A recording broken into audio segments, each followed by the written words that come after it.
নিপাত হওক এনে লোকৰ জঘন্য মানসিকতা, যিসকলে শত্ৰুলৈ নিক্ষেপ কৰা কাৰ, হেল কিম্বা বুলেটৰ দৰে নিৰ্লিপ্ততাৰে গজাল পোতে বৃক্ষৰ উদাৰ বক্ষত। বেপাৰৰ প্ৰবল প্ৰচাৰ, শ্ৰীবৃদ্ধি বিনাশ কৰি বৃক্ষৰ কেঁচাগাত গজাল পুতিয়াৰে পোষ্টাৰ, ফলক আৰু জীয়া মানুহৰ তেজৰ দৰে ৰঙা ধৰ্ম ৰক্ষাৰ ৰক্তবস্ত্ৰ। পূবৰ পৰা পশ্চিমলৈ বোলা কুৰুৱা, পশ্চিমৰ পৰা পূবলৈ বোলা পছুৱা, উত্তৰৰ পৰা দক্ষিণলৈ বোলা ফাল্গুনী আৰু দক্ষিণৰ পৰা উত্তৰলৈ বোলা মলয়াক সুধিবচোন আজিয়েই প্ৰান্তৰ জখমী বৃক্ষৰ হিয়া ভঙা বেথাৰ বতৰা। আৰু বুজ পালেই চামিল হ'বহি দেই আমাৰ মিছিলত।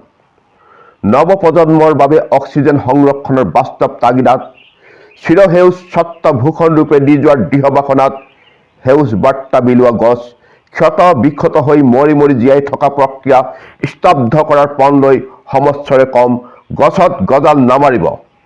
গছক ক্ষত বিক্ষত কৰাৰ অধিকাৰ মানুহৰ নাই।